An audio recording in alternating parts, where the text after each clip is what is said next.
Bueno, Alejandro, ¿la nuque se dice? La nuque. ¿La nuque? La nuque. Muy bien, Alejandro, bienvenido. Gracias. Muchas gracias. Gracias por estar. Bueno, psicólogo social. Doctor en psicología social. Doctor en psicología social. Nos viene re bien tu profesión y fundamentalmente tu disciplina específica, porque queremos hablar de un tema que es como que venimos leyendo mucho sobre esto. Las parejas que se proponen el no tener hijos. Los jóvenes fundamentalmente. Sí. Algo que llama la atención porque uno, bueno, tiene la idea de que por ahí a cierta edad, a lo mejor si la mujer no ha logrado concebir, bueno, se resigna y dice, bueno, ya está, no voy a tener hijos. Pero ¿qué pasa cuando las parejas muy jóvenes toman la decisión de no tenerlos?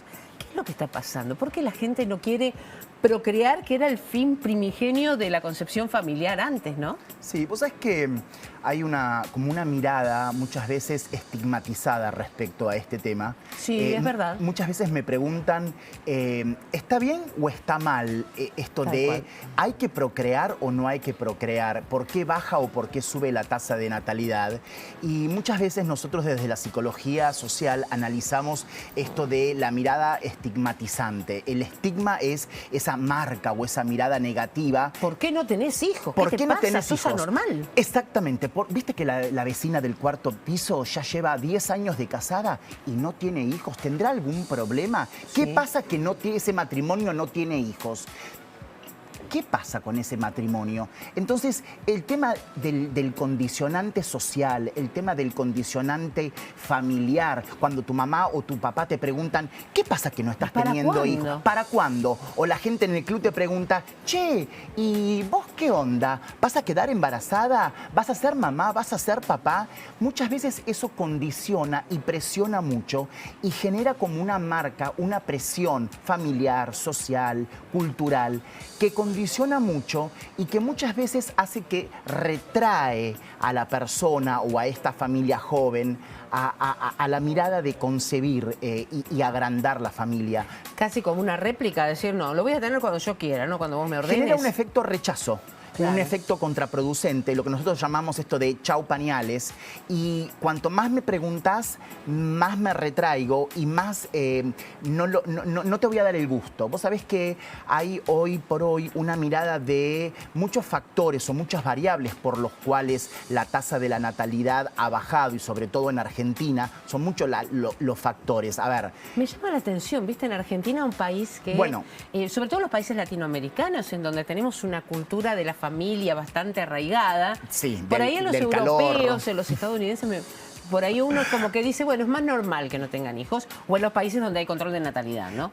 Pero en el caso de Argentina, que somos tan fraternales, tan familiares. Sí, totalmente. Bueno, uno de los factores que me parece muy positivo por el cual la tasa de la natalidad ha bajado es el rol de género, es decir, esto de el empoderamiento de la mujer, que hoy la mujer ha crecido muchísimo en el campo laboral. Hoy la mujer tiene una posición laboral muy igualitaria al varón. Esto de lo masculino y lo femenino se ha emparejado muchísimo en el campo laboral. Hoy la mujer es directora, hoy la mujer es gerenta, hoy la mujer no es netamente ama de casa.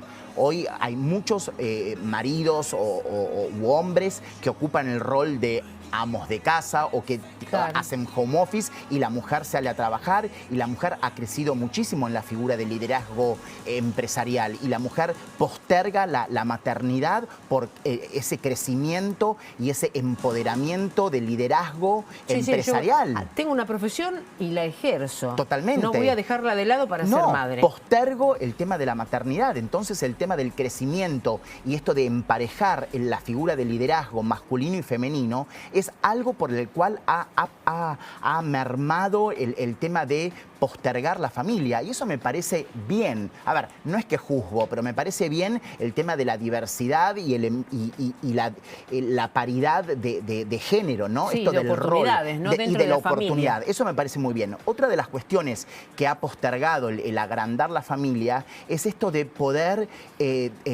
emparejar lo profesional y lo personal. La gente quiere empezar a vivir un poco más la vida personal y este gusto vos lo adquiriste en pandemia. Vos estuviste en tu casa 2 años y te embebiste, absorbiste eso de poder disfrutar de tu familia, de tu marido, de tu casa. ¿Nos volvimos más hedonistas? Totalmente. Y aprendiste a disfrutar de otras cosas y rechazaste un poco esto de salir todos los días y aprendiste quizás a querer tener home office, flex day. Hoy por hoy el tema de... Y las tareas se empezaron a compartir más. Totalmente. Porque al estar todos los miembros de la familia dentro de la casa había que convivir y convivir implicaba que todos tuviéramos obligaciones de la misma manera. Hoy planchar no es de la mujer y lavar los platos es de la mujer y ir a trabajar es del hombre. Eso no existe más. Claro. Eso no existe más. Hoy todo es compartido y por suerte el tema de la diversidad de género ha hecho que las tareas sean multitasking, multigénero, con lo cual el tema de querer viajar, de querer compartir, de querer tener quizás más plenitud sexual en la pareja y tener más intimidad hace que yo postergue eso y querer tener más tiempo de pareja, más tiempo para practicar un deporte, hace que yo postergue eso. Y si voy a lo... Y eso está bueno. Eso está muy bueno. Eso porque está muy cuando bueno. Llegan los chicos, si es que llegan, no van a interrumpir absolutamente nada, no van a generar ninguna frustración personal. Porque ya lo viví. Claro. Porque ya lo viví. A ver, me preguntan, ¿y qué pasa con la coyuntura argentina? Si yo voy netamente... Es lo que te iba a preguntar. A ver, vos hablaste recién en la intro sobre Latinoamérica y que está muy bueno, y si comparamos Chile, Perú, México, Brasil... A ver, si yo voy netamente a lo argentino y si voy a 2023, año electoral, presidenciales... El tema inflacionario, el tema de evaluación, recién le contamos a la gente que recién hablábamos antes de empezar el programa sobre la situación política económica que tiene que ver, ¿no? con esto de lo que está pasando. Sí, porque la planificación familiar uno tiene que contar con que el acceso a la vivienda, el acceso al crédito, el acceso a los préstamos, el acceso al crédito hipotecario, el acceso a devolver o la posibilidad a devolver el dinero que vos me prestaste, el pagar la escuela privada, el pagar la guardería, el acceso a una clínica privada, el acceso a la obra social. Todas esas cosas son condicionantes para yo pensar en agrandar la familia o tener el primer hijo. Entonces, esas cuestiones no podemos dejarlas de lado. ¿Cómo vos no vas a hacer números donde permanentemente... la inflación sube semana a semana. Sí, la devaluación es semana a semana. Y vivimos en un país impredecible. Impredecible. Convengamos que te levantas mañana y no sabes si tenés $5, $10, a de diferentes tipos. A un mes de las PASO, a 20 días de las PASO. Exactamente. A 3 meses de las presidenciables. No sabes si tu presupuesto te va a durar 5 días, 10 días o medio día, porque vos sacás el billete del valor peso y no sabes cuánto te va a valer. Y todos esos factores de incertidumbre yo creo que degeneran en que la planificación familiar sea diferente. A ver, todo cambio trae aparejado miedo e incertidumbre. Entonces, la incertidumbre es lo peor que tenemos, porque el no tener certeza es lo que a nosotros nos paraliza. El vos saber un escenario o el saber otro, a vos te da un marco de acción, pero estar acá en el medio y no saber qué es lo que va a venir, tener un hijo... con lo que vos sabés que eso trae aparejado. Claro. ¿Qué pasa cuando vos no tenés acceso a la vivienda? ¿Qué pasa cuando vos vivís en zonas rurales? ¿Qué pasa? Nosotros estamos hablando, quizás proyectándonos en nosotros, en una clase media. Salgamos de nuestra clase, vamos a una clase... con mayores necesidades económicas. Con una zona o zonas vulnerables o personas en situación de calle. Personas en situaciones rurales, 60% de pobreza a nivel nación. ¿Qué pasa con todo esto? ¿Cómo tengo un hijo? ¿Cómo lo cuido? ¿Cómo accedo a un parto? Ahora, ¿vos te acordás que antes las familias se constituían casi de manera espontánea? Una vez que se formaron el matrimonio, se tenían hijos cuando llegaban. El no tenerlos ahora habla también de una forma de planificación familiar, o sea, de que las parejas han tomado en cuenta que deben cuidarse si no van a poder sostener ese hogar. Entonces también habla de un cambio de paradigma respecto de lo que son las relaciones intrafamiliares, ¿no? Porque antes si llegaban los hijos, bueno, bienvenido sea, tenemos 3, tenemos 10, da lo mismo. Ahora no. No. Ahora es como que la gente aprendió, los chicos, sobre todo los chicos muy jóvenes. El tema del cuidado, El de tema la de se prevención. cuidan, la prevención. Y ya no pasa solamente por la prevención de enfermedades, también pasa por el control de natalidad. Totalmente. El tema de los anticonceptivos, de los preservativos, el tema de la educación sexual inicial en los colegios, el tema de los padres, la charla con los chicos, con los verdad. adolescentes, el tema de la educación sexual inicial en la primaria, en la secundaria, que viene de ahí, porque la sexualidad nace en la educación. Claro. Nace en la escuela, nace en tu casa, nace del padre al chico. La sexualidad nace ahí. Es decir, la economía nace en la educación, la política nace en la educación. Todo nace desde ahí.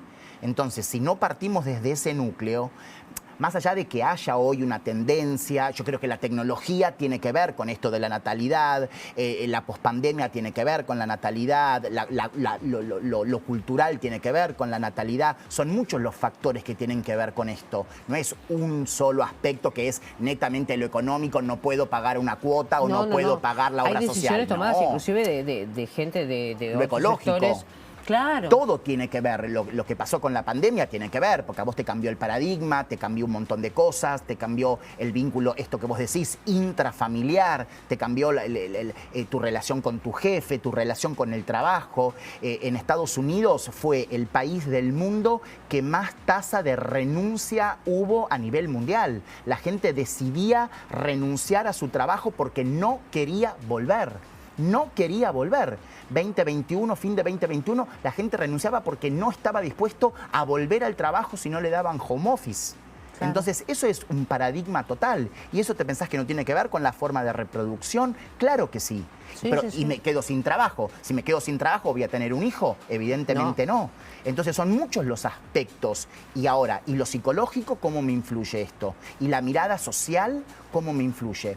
Recordar que la psicología social estudia cómo modifico yo mi conducta frente a la mirada del otro. Social. Sí. Cuando el otro me mira, ¿qué pasa frente a la mirada del otro? ¿Cómo me siento cuando vos me mirás? Cuando el otro me observa, yo, ¿cómo modifico mi comportamiento frente a la mirada del otro que me juzga, que me evalúa, que me interpela? Entonces yo modifico seguramente en función de mi conveniencia, para no ser evaluado, para no ser juzgado, para no caer en ese estigma que me pone esa marca social que muchas veces es indeleble y no se borra. Claro. Y de ahí no salgo. Entonces, esto de la concepción muchas veces es una marca que cuesta borrarla. ¿No tuviste? ¿No tenés? Y esa pregunta que muchas veces nos duele, esas preguntas totalmente. Que no hay que hacer. Sí, Entonces sí, sí. hay que tener mucho cuidado sobre lo que se pregunta, cómo se pregunta y lo que no hay que preguntar. Sí, sí, sí, tal cual. ¿Y por qué? ¿Por qué no tuviste hijos? ¿Y por qué no? Bueno. Ahora, ¿no notaste que así como hay parejas que deciden no tener hijos, hay hogares que son monoparentales, el caso de una mujer sola o un hombre solo que deciden tener hijos a través de los distintos programas de procreación asistida que existen? Me parece excelente, me parece excelente. O sea, que se da como una contrapartida, ¿no? Lo que era la pareja tradicional integrada por dos que tenían hijos, sea de la sexualidad que sean, la pareja, ahora no quieren tenerlos. Y a lo mejor individuos, familias que son mononucleicas, que empiezan a integrarse con la concepción de un hijo a partir de las distintas plataformas de procreación que hoy existen. El concepto de familia cambió muchísimo. Hace 30 años vos decías, mamá, papá, 2 hijos es una familia. Claro, hoy 4, por hoy, era el promedio vos 4. y un gato es una familia. Vos y tu tía es una familia. Vos y tu vecina que viven juntas es una familia. Vos y tu canario es una familia. Sí, ¿por qué vos tenés que tener vos, tu esposo y una hija para ser una familia? Vos podés tener una esposa y son una familia. Claro, desde esa perspectiva digamos que hay una evolución. Porque Una superevolución. Hay una elección de las personas que eligen realizarse de la manera que desean, ¿no? Porque hay una mirada social mucho más amplia, mucho más abierta. Y La sin ley embargo, acompaña. lo que vos decías, el tema del cuestionamiento a la pareja tradicional que no tiene hijos sigue subsistiendo. Totalmente. No sé por qué, pero sigue subsistiendo. A mí me Totalmente. preguntan, ¿por qué no tuviste hijos? Y qué sé yo, no se dio, no pude. Porque, ¿Pero por qué no? Pero, porque qué decidí raro. viajar, o porque decidí hablar 5 idiomas, o porque Claro. decidí Hacer ser 4 carreras maratonista, universitarias. porque decidí tener 4 títulos, o porque decidí conocer 22 países, o porque decidí ser artista. Y tampoco debería iniciar la respuesta con el por qué, porque estoy justificando. Claro.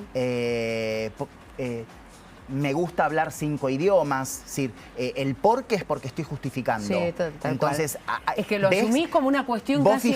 fíjate que empezamos la nota hablando del estigma. El estigma es esa marca. Y sigue subsistiendo, eso es lo que Sigue a mí me llama la subsistiendo. atención. Sin embargo, vos ves 2 mamás con 3 hijos y ya no es un estigma tan indeleble, ya está mucho más abierto. Sin embargo, ese matrimonio, los 2 de 60 años que son solos, quizás está más marcado.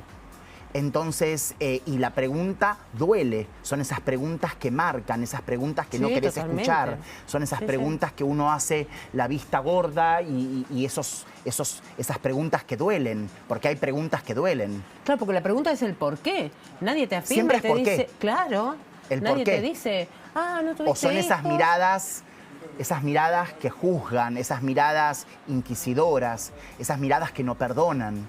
Entonces hay que empezar, creo yo, a ubicarse más, a ser más discreto y a respetar más los lugares del otro. Por eso hay que enseñarle a la gente que el concepto de familia hoy es mucho más amplio, la familia hoy es mucho más diversa, es mucho más inclusiva, es mucho más respetuosa, es mucho más amplia. Y eso está muy bueno, porque hay una mirada social mucho más integradora, mucho más... Y mucho más humana. Mucho más humana, qué linda palabra. Entonces, eso está bueno que suceda. Frente a lo que está pasando, ¿vos creés que hay, porque ya hay países que están planteándose este tema desde la concepción multidisciplinaria, la sociología, la antropología, la psicología? El caso de Italia, por ejemplo, que tienen bajas tasas de natalidad. Hay otros países de Europa que también están atravesando crisis de esa naturaleza. ¿Vos creés que esto puede sobrevenir en un cambio en las estructuras? Porque siempre se habla de la superpoblación mundial que puede llegar a ser una verdadera pandemia ante la falta de alimentos, la falta de recursos naturales, la falta de recursos energéticos. Pero aquí en algunos países se está dando el fenómeno contrario. La población vieja sin población joven que sea la que mantenga... Y que te pagan para ir. Claro. Irlanda, hay islas, Italia, Irlanda, Islandia, te Islandia, ahí está, me te había olvidado, pagan para Groenlandia. ir. Sí. $20.000, te pagan Dinamarca. Dinamarca, te pagan Sí. $20.000 para ir a vivir ahí, porque es toda población vieja que se está muriendo y quieren que vos vayas joven y que generes una familia para hacer como una tasa, una población nueva de natalidad, porque se está muriendo la gente y se están acabando esas poblaciones. Eso es increíble. Y Qué eso sale... contraste, qué debate para Increíble, ustedes, para, increíble, y eso sale para en la la psicología radio, social. totalmente sale en la radio, en la televisión, y hay programas mundiales de esto. Es muy bueno el ejemplo que tocas, porque esto es totalmente opuesto a esto de lo que estamos hablando. Claro, hablamos de parejas que se niegan a tener hijos, hablamos del problema de la superpoblación mundial, la escasez de alimentos, o sea, todas las escaseces que devienen por el exceso poblacional en el planeta. Pero también hay lugares en donde ese exceso poblacional se transforma en todo lo contrario. La deficiencia, el déficit de energía joven que puede hacer la planta productiva o la parte productiva de un país para su desarrollo. Entonces se dan esos contrastes, ¿no? Increíble. Y un país que apuesta y que paga y que tiene dinero para invertir en población, ¿no? En cuestiones socioculturales, económicas, Sí, subsidios a la educación, pero a la totalmente, vivienda, a la créditos, vivienda, líneas al crédito, crediticias, todo eso totalmente, eso es impresionante. que acá no lo tenemos. Acá tenemos que aprender mucho de eso. tenemos que aprender mucho. Vamos a ver ahora qué sucede con esto. Creo que es una oportunidad impresionante que tenemos para aprender de este efecto global europeo. Vamos a ver qué pasa. No perdamos las esperanzas. Alejandro, un placer escucharte. Te vamos a volver a convocar, porque Pero la verdad que es un placer. gracias, muchas gracias. Alejandro Lanuque, que es especialista, doctor en psicología social, y el abordaje de un tema que seguramente ustedes se lo están planteando, ¿eh? Porque o tenemos un amigo, o tenemos un vecino, o tenemos hijos, o tenemos nietos, no sé, gente en nuestro entorno que toma una decisión tajante, no tener hijos. Bueno, aquí algunas explicaciones como para tener en cuenta. Ah, tenés razón, Facu, me dice mi productor. Si tuviste algún encuentro cercano con extraterrestres o paranormal. Las dos, paranormal y con extraterrestres. ¿En serio con extraterrestres? No, te escuchamos, somos todos oídos. Pero lo vamos a dejar como picando para que la gente lo vea a través de mi Instagram. ¿Cuál es tu cuenta de Instagram? Vamos a cámara y le vamos a decir a la gente. Es Alejandro_Lanuque. Ahí van a poder ver mi encuentro paranormal. Directamente ahí, síganme y lo van a poder ver y encontrar ahí. Perfecto, bueno.